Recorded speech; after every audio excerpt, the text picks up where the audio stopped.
har qanday san'at asari agar insonning qalbiga yetib bormaydigan bo'lsa, undan hech qanday foyda yo'q deb hisoblayman. Ushbu rasm qashshoqlik deb nomlanadi va italiyalik rassom Kristofer Rojers qalamiga mansub. Unda kambag'al italiyalik bir ishchi vafot etgan ayolining qo'lini ushlab turibdi. Uning yuz qiyofasida ojizlik, ya'ni uning qo'lidan faqatgina o'lgan umr yo'ldoshini qo'lini ushlash keladi.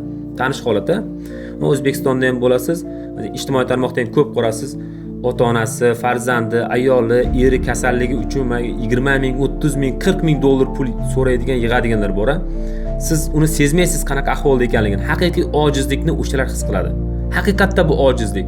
Sizning qo'lingizda hech narsa kelmaydi, shunchaki afsuski o'lishini tomosha qilasiz.